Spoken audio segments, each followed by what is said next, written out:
we're rolling. All right, so we're here at the La Salvia Dairy in Levine, Arizona. This was the original stage stop for the Levine Stagecoach back when that was still a thing. I think this was built in the 40s, perhaps a little bit earlier. It's a 60-acre dairy ranch that, old man La Salvia has passed away a number of years ago, and I think it was his dad or his grandpa who built it originally. So there are still cows here, there are still horses and goats and a bunch of other stuff, but it's not really functioning as much of a dairy anymore. And so there's various things that they've broken it up amongst the family. So I'm on this piece, and she's got various things going on here. You've got stages where she has music festivals and volleyball courts and a couple of different goats and horses and space that she rents out to people. So yeah, we saw the privately owned horse sign. Yeah. So anyway, so I'm renting this little paddock. It's about a quarter of an acre here. We've got 12 of these beds. These are 24 by 4. What capacity are the metal troughs underneath? That's a 70-gallon tank. Uh-huh. So I wouldn't get too much smaller than that. Could that also be like fish farming? If you wanted a bigger tank, then yes, that can be done. Like if we ran it the whole 24 feet? Yeah. Good luck finding a 24-foot trough. Yeah, right. Yeah. So, but I mean, what I've done in the past is you know what an IVC is? Oh, yeah. So you put an IVC in the end. Now you would want to, you wouldn't run tilapia in Preston. It's way too cold there. Yeah. They're a hot one. Yeah. Well, hot-ish. They struggle with the Egypt. heat and the cold here in Phoenix. So, yeah. But if you got, it's probably, I don't know that you get enough water flow for trout, but you could do catfish, you could do bluegills. All right. And I have run fish in the state of Arizona doesn't have a problem with horses to put in that tank. Not that I know of. Yeah. So, yeah, it's not like they're going to escape into the wild. They don't dry up on the ground. So right. I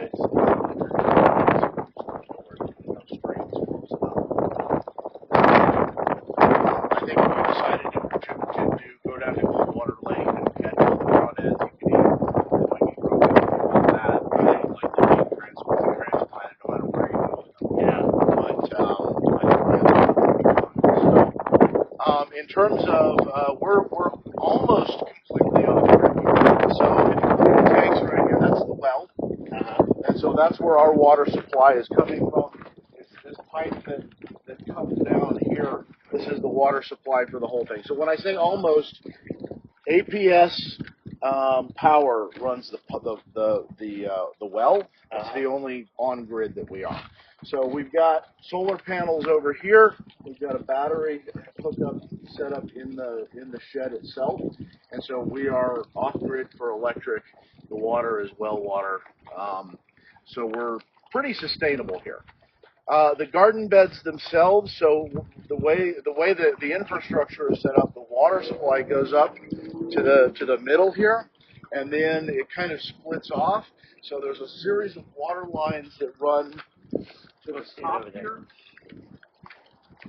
So I've got a water line that comes back that runs up to here, and that runs the sprayer. And in the case of the quails, which I'll show you, it's watering the quail. The second water line runs along the base there. Just to look to your left. You're looking the wrong direction. Look towards me. Base of the concrete. Oh, right here. Yep. That runs the float valve for the tanks. Oh. Okay, so then we have, here, I'll go ahead. I'll turn these two on. So all your water comes out of that 1-inch pipe? That's 3/4. It uses very little water. Yeah. I've got a couple of leaks, so if you look at my water meter, it's showing more than I. Do you think we could get most of our water out of our storage tanks? We have like 15,000 gallons. Yeah, I mean, we could use that first.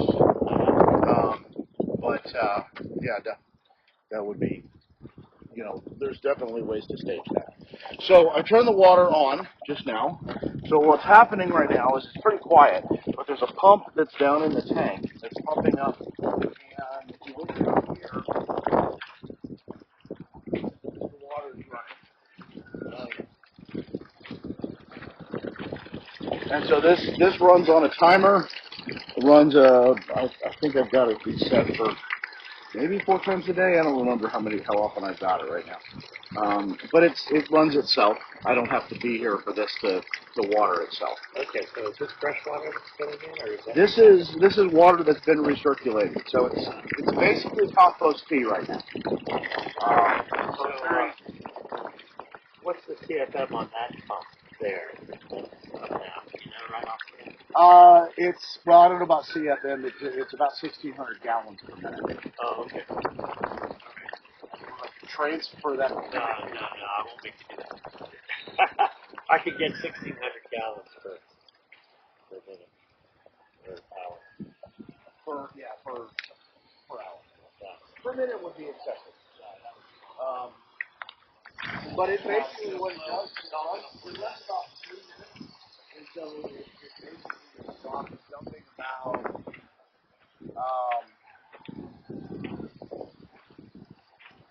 probably in the neighborhood of about 20 or 30 gallons in here at a time.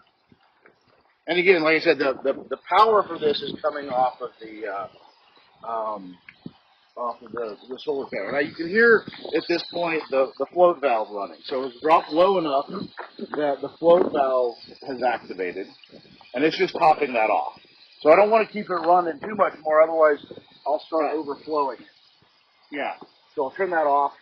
Doesn't hurt anything if it adds a little bit more.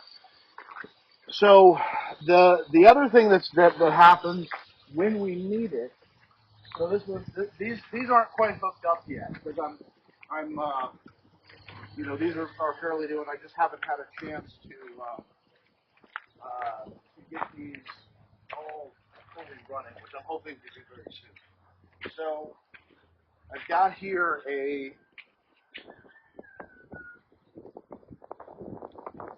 um,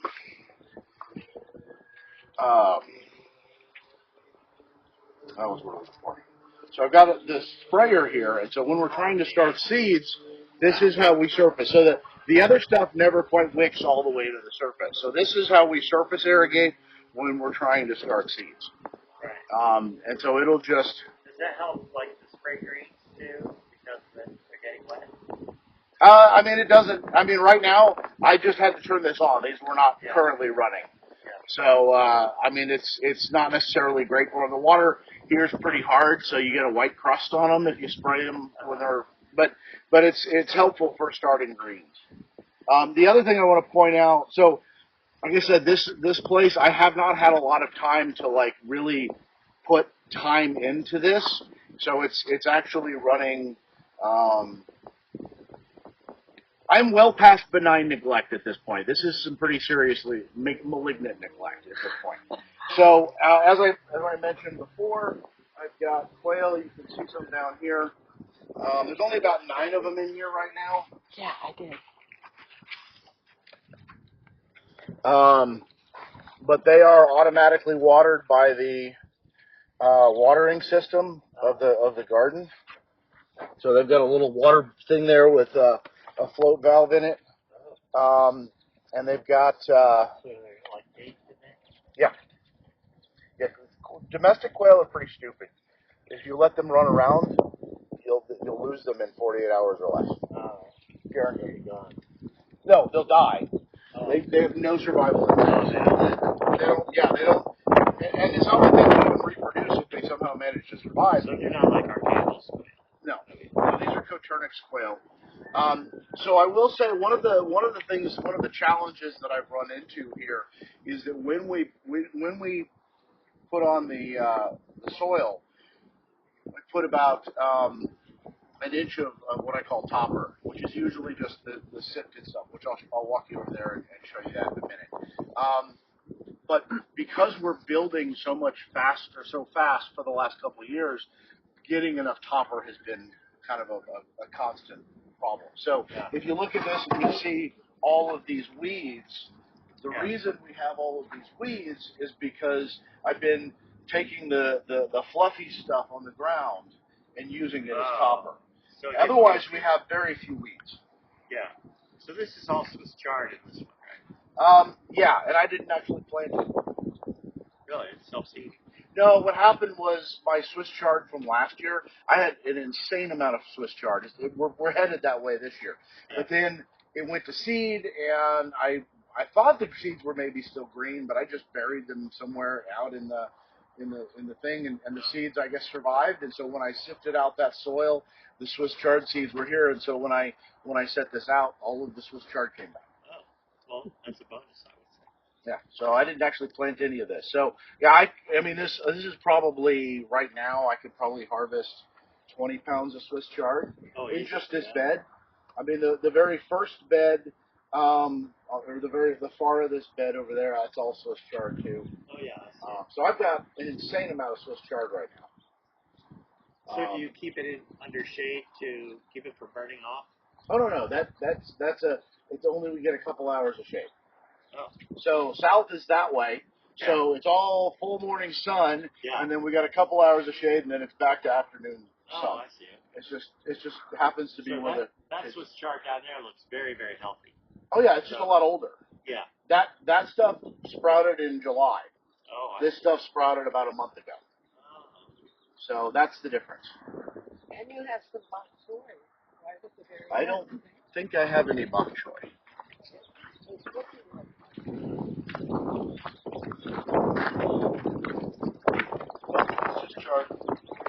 Yeah, I've got weeds.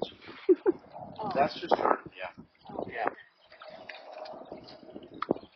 So, in addition, over here, there's I've got chickens and ducks under here. Oh, I did it. No eggs. So is this like the chicken stuff right here? What's a couple of things to get that topper. There's still a little bit of this stuff in it. Yeah. So that'll be kind of my last batch with that. Otherwise, yeah. Hey Jerry, come and look at the topper. So I've got a sifter. I just took my sifter up to Superior. That's the topper. Yeah, I just took my sifter up to Superior. We have a sifter that looks like that one. Yeah, that's one of my old ones. I've got a nice one. So this one's two-stage. So it's got a 3mm and a 6mm sift. Yeah. So this is the stuff that goes through the 6mm, but not the 3mm. Right. So what we've got. So this is the wood chips. Now sometimes they're a little bit bigger, but the stuff I have is pretty well broken down. So this is the stuff that doesn't go through either. Oh, this is very fine. This is the topper. This is the medium stuff, and then this is the stuff. This is the fine. The fine. So we sell that. Sorry, get it close. We sell that. Yep. So we could conceivably sell it ourselves up at MVC. Oh yeah, it's some of the most incredible compost on the planet. Oh yeah. Yeah, it's got incredible. That could be an addition. Yeah. And so that's actually one of the big things that we're leaning towards. So what I do here is I've got about 100 gardens in the Phoenix area. Right. And, so most of them were built through the Phoenix Backyard Garden Program. Others were built as private sales. And I'm not currently maintaining all of them. And I'm still kind of trying to figure out how to convince people, like, oh, well, I didn't want to bother you. I want you to bother me. I can't seem to convince them of that. But the business plan basically is when they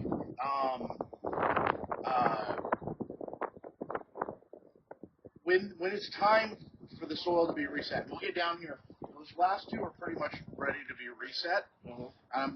This one's growing. This one here is growing, and then the rest of them are all in the process of being reset. Basically, I'm trying to get them filled up so I can get them planted. hopefully in the next week or two. But anyway, so the tricky part about this is like, so basically what I do is I bring soil in. Right. You know, I go out and I've got the whole process figured out where I pull the soil out, I put fresh in, tune everything up. The process takes about an hour for a 3x8 garden. Right. Maybe a couple of hours for something bigger. And then I bring it back here, we dry it out, and then we sift it. And so, you know, I think that how much material would we start with? Like, would we bring in bales of straw to start? No, straw. I tried straw one time. It's a terrible idea. Wood chips is what we want. Wood chips. Yeah. And in fact, in Manzanita Village, one of the best things that you can do is if you wanted to do your own annual soil reset, is you do a big, like the scrub oak down in the valley is the best possible stuff that you could do. You need to chip it. Are you at all familiar with the chip down at the waste transfer station? They chip up bushes and shrubs. Yeah, they've got wood chips you can do that. But I mean, you can also use your own wood chips if you can, you know, have a work party well, and we haul have up. plenty that can be chipped. Yeah. And oak is really good because if you like, it's a little hard to grow mushrooms here, but you guys are cool enough that you could grow mushrooms up there. It gets a little warm down here, but yeah, the scrub oak is a fantastic substrate for growing mushrooms. It's like oyster mushrooms, other edibles. Oh yeah. And then you could have an additional crop with that. Oh yeah. But then, so basically, the part, you know, like I said, I'm still working on developing markets based on the research that I've done. I think that a good starting place is about $30 a gallon for the soil. It's really potent stuff. Yeah. And I think it could probably go up from there. Yeah. So running some quick calculations here. So at $30 a gallon times 250 gallons, we're looking at about $7,500 worth of soil behind you. Oh, okay. So these are here, Terry? these are all full. Yep. These are all full.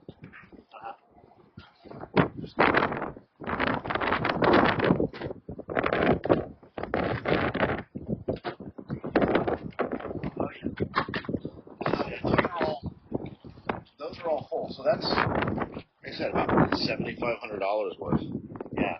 In all those yellow top containers. Yep. And then, you know, that one's almost full too. Yeah. So. And that's just made out of these. Yep. Units. And then I've got another 600 gallons in the house. So these are each about 25 gallons. So it may be worthwhile for us to package. Yeah, I mean, I can show you how to do it. How to do It's not terribly hard. Yeah. So, and then I like the chickens. Did you see the chickens?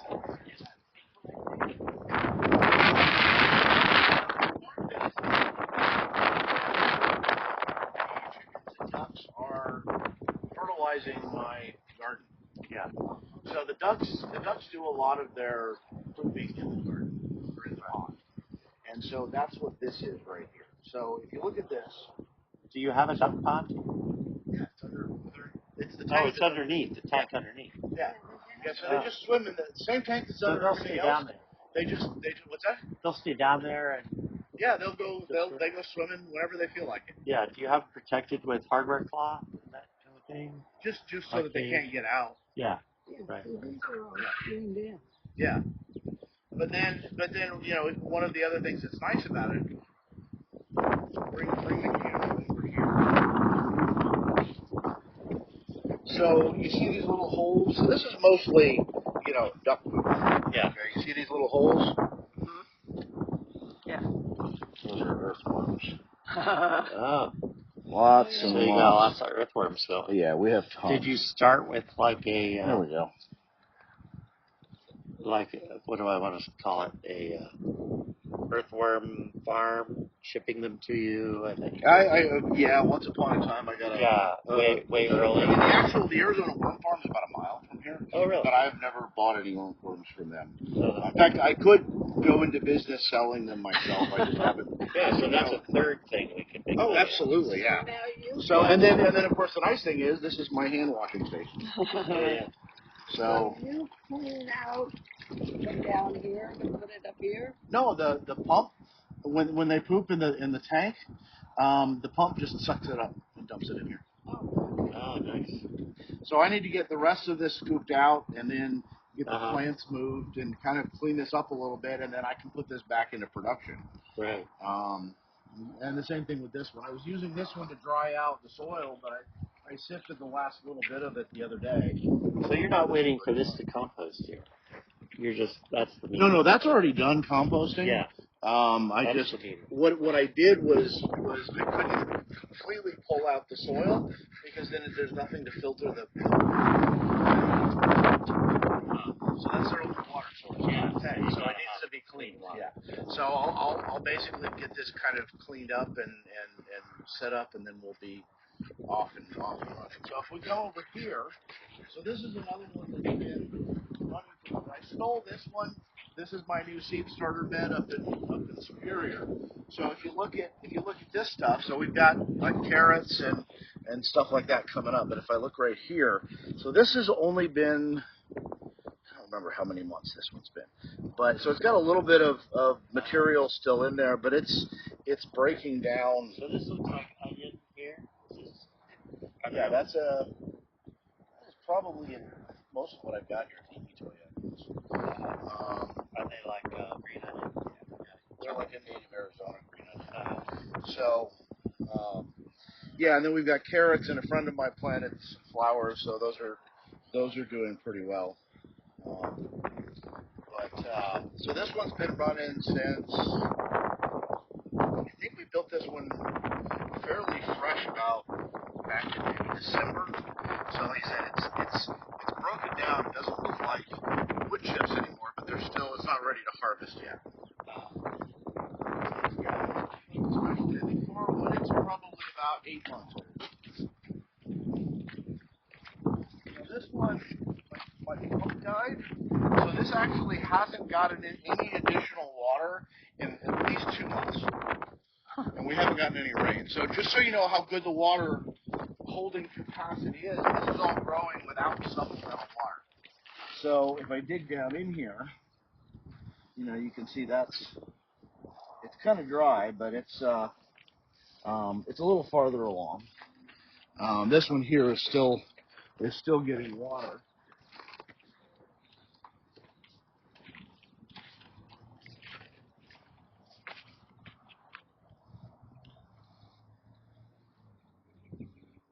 Oh, there you go. Look how fat that guy is.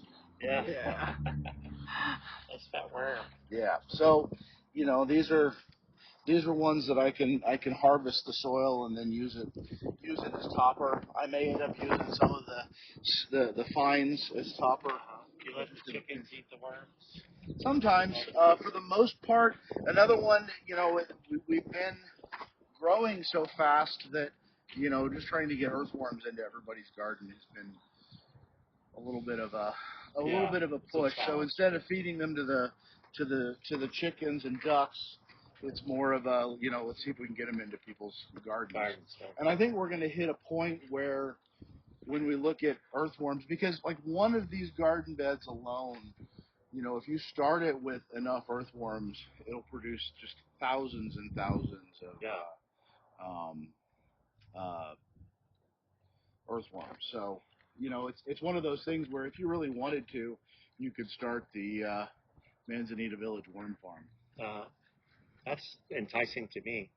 What considerations would we have to make? It's very warm down here, but at 5,500 feet where Prescott is, and where MVC is, there might be different climate considerations. So if you put it in a little greenhouse, then you wouldn't have to worry about it. It'd be fine. The thing that you would most worry about is it's Probably the water tank itself will kind of act as a thermal mass inside the greenhouse and moderate the temperatures. So you'd be less likely to hit freezing in there. If for some reason you're going to get a cold snap, you can get a little floating hot water heater that'll just keep it from icing up. So if we were to do like a tunnel, one of those white tunnels, something like that, Or even just a greenhouse like you have now. oh Yeah, that would be plenty. If you really wanted to, if you wanted to put it out, the biggest challenge I think is that if you put it without protection, it's the local deer population will be like, oh hey, this is so convenient. It's right at head level. Thank you for my feeding trough, and they would just walk along and they would eat everything. But you know, if you but even so, if you wanted to leave it outside and grow it like that, it would still actually work pretty well. You would just probably want to shut it down, like any other outdoor garden. So, how much of a drop from one end to the other do you have? So I do 2 inches per 8-foot section, so it would be 6 inches. Right. Yeah. And we put the level on it just to make sure that it was draining. Yeah, I mean it's not super. Doesn't have to be real accurate, but just enough. Did they cut a hole in my? No, that's still there. Sorry, I just thought they cut a hole in the fence. Anyway, sorry. No, it doesn't have to be super. It just needs positive drainage. And you know, as long as it's. I mean, I've built gardens that were like dead level, and they still work okay. You end up with about a half-inch section on the bottom of anaerobic material, whereas you don't easily get that otherwise. But otherwise, it's.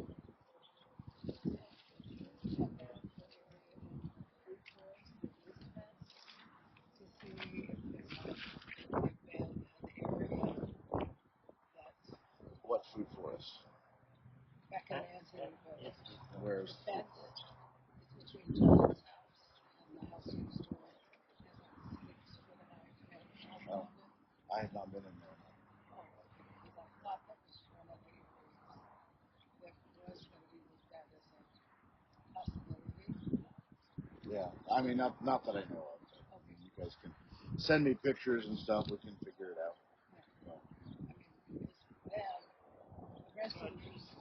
Hold on just a second. Mary Rose is. She's very quiet, but she's still talking. Go ahead. Is dormant in the wintertime, but it's also protected by Yeah, and that would be fine if assuming we can get in there and the garden beds themselves are kind of heavy. They're only 300 pounds. I like it. there are gates. What's that? There are gates. Yeah. Water from I think John Martinelli's house. There would need to be some electricity also. Yeah. Yeah. So you're saying? So I noticed from all the way across the paddock, Yep. this stand here, very healthy. Yes. And I noticed that there's not the insect damage on this that there is on the ones closer. Oh, there's no insect damage. So Those are birds. those are birds that are eating it? They nibble on it? Yeah, and then you see it. That's bird damage. Yeah, that's what I was seeing. Yeah. Yeah. No, that's Those just birds birds. come and munch on it. Yeah. No, we have very few insects here. And the funny part about this is that this has received 0 supplemental water about at least 2 months. That's making it so It's just the water.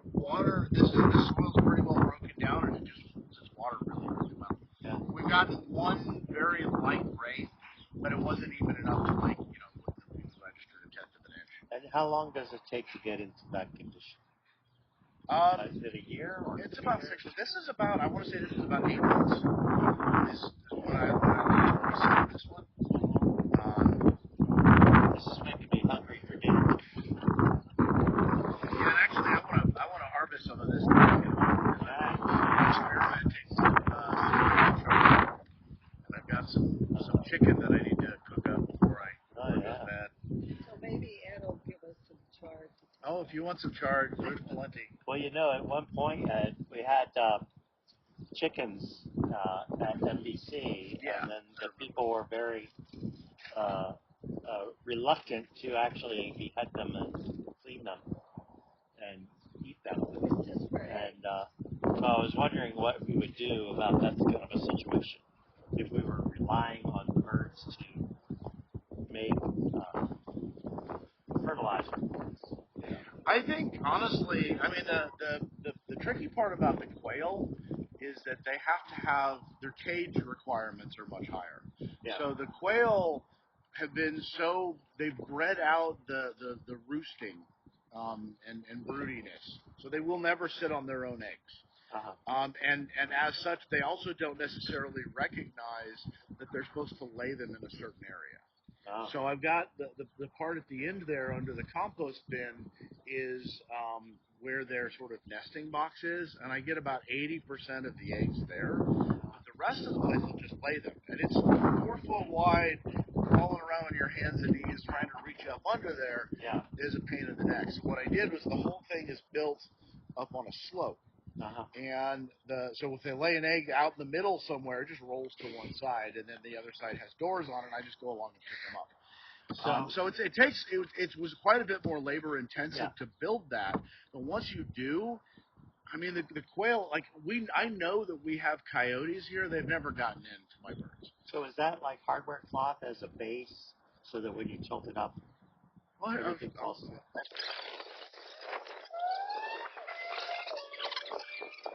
Okay, so since I got that slope on there, all of the eggs flew out. What I did was when I did the screens on this side, I left that gap open. And so when I need to harvest my quail droppings, which quail droppings are better than chicken because quail don't carry salmonella. So I just got a shop vac over there. Yeah. Stick it up under there and vacuum up my quail poop. Uh-huh. And then I can use it as a fertilizer. Uh-huh. But the quail, now the quail only live about 2 years, and so you would maybe 3, and so you have an incubator. You will have an incubator, and then what ends up happening, and this is where it might be a little bit tricky, is you'll get about 50-50 male female with the eggs. Right. But you want for egg production, you want 4 females to every 1 male. Otherwise, the males get aggressive and stress out the females. Right. And so what you do is you take all of your females and just enough males, and you put them under there, and then you just eat the rest of the males. And quail is delicious, but like I said, not everybody wants to kill something. Right. But so quail eggs are a real big gourmet thing. They're delicious. Yeah. People like. So that would be like a fourth opportunity. Oh yeah.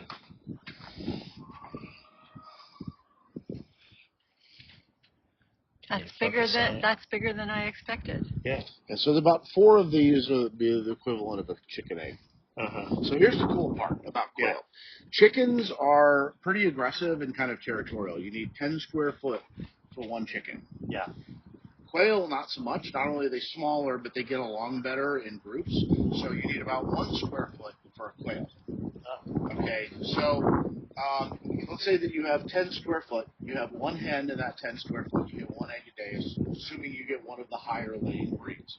Okay, in order to be the equivalent of that, you would need 4 quail eggs. But at 1 square foot per bird, you can have 2 males and 8 females. That would be the correct ratio. So you're getting 8 eggs a day, because they do lay 1 egg a day, which is the equivalent of 2 chicken eggs. So you're actually getting twice the eggs in the same space. Do they have a season when they produce eggs? Or here they tend to, I mean, mine are laying right now. These guys haven't started yet. Yeah. So when it's really cold, they don't. Well, they probably won't lay when it's cold up there. They tend to slow down here when it's hot. They don't necessarily like the heat. Mm-hmm. So, yeah. So they, yeah. All right. So we have quail eggs as a possibility of income producing. We have fine dirt that we could earthworms that we could work on. Earthworms. What else did we Fruits, vegetables. Fruits and vegetables. Flowers. Could go, and flowers could go.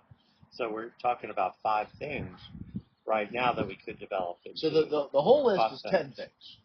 Fruits, vegetables, Right. herbs, flowers, Yes.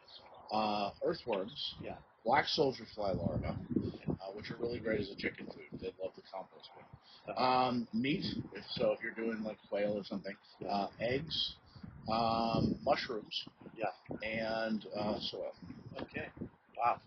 I think we're gonna write that down. Well, she just got it on film, so that Okay. works out really well. Yeah. So I'm trying to think. I mean, basically the whole system Can I is hold the end for a second? Yeah.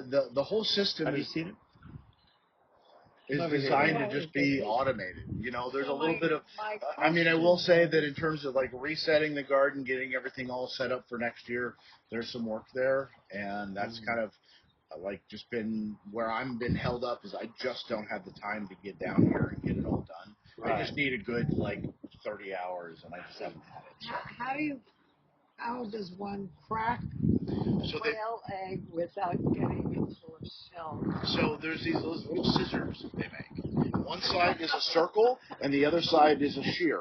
And you just set it in there, and you cut off the top, and then you pour it out like it's a cup. Okay, well I knew there had to be something. Yeah, no, it's besides- like they're like $1 on Amazon. And when they cook, you're cooking them in the pan, like the yolk and the. Yeah, I usually scramble them just because they're that's kind of the easy way. I'll take and scramble them, but I've also got this little egg cooker steamer thing that's got kind of poaches Like on it. a That's poached pretty egg. tasty. Yeah, Yeah. we'll do a poached egg. Yeah. Okay. I've tried once or twice to hard boil them, and they're so hard to peel. Yeah. But there's a part Well, I of think me. the gourmands really go for the poached egg thing. Yeah. Yeah. Well, and the other part of it is like I'd love to make quail deviled eggs, but not with these big fat fingers. So I don't have the manual we have dexterity. To get little people like Terry to do it. I think we've gone down a rabbit hole with quail eggs. I don't know if that would be Yeah. special. Well, that's just one possibility. So Yeah, we have 10 possibilities for income streams that could offset our costs for installing. Yeah. And I think really the big one would be and like I said, I'm still trying to develop the markets, but once we do that, we can work with you guys on that as well. But just the numbers that I've run is just the soil income will typically pay for a LEHR Garden expenses in about 3 years with us. Wow. So that would be your big money maker there. Would be the soil. Yeah, that and that's an area where so basically what I'm trying to do is we want to really revolutionize urban agriculture, and one of the big ways to do that would be to get people farming and gardening in their backyard and keep them farming and gardening in their backyard. Right. And so the one place it's not really going to be a huge benefit to them is the soil. Now, for the people who want that, I'll teach them how to do their own soil. That's fine. Yeah. But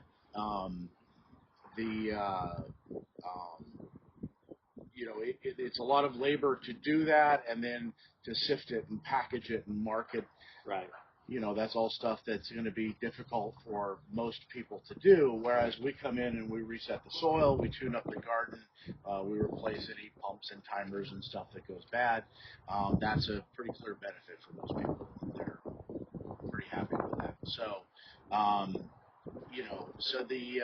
but what we're hoping to do is I think there's enough for a garden this big that we could take the soil and then split the proceeds with the homeowner. All right. So LEHR Gardens would be making money off the soil if we couldn't do it ourselves. Yeah, but we could potentially split it. Yeah, I mean, I don't necessarily want to be driving all the way to Prescott to reset gardens. I'd rather teach you guys how to do it, and we can kind of figure it out from there. Well, we're probably going to start small and then get our teeth cut on a small one, and then work our way up. I would guess. I put it in here somewhere. Are you looking for the egg? Yeah. It's back there. Oh, there it is. Yeah. Well, I'm very excited. Set it right there. But I mean, also you gotta understand that there's the food that you're producing. So one of the other things I want to point out is that I don't normally like to to do a monoculture like this, there are some other plants. Like this is a chamomile right here. Yeah. This is not. These two look alike. This is a stink net, which are a huge problem down here. But like you can actually plant a lot of diversity. Unless everybody just really loves chard, you wouldn't normally plant it like this. This is kind of what came up on its own. Yeah. There's a lot of things you can do with chard. There are a lot of things you can do with chard. It's pretty versatile and it's very healthy. Right. Very nutritious. It's very dark green.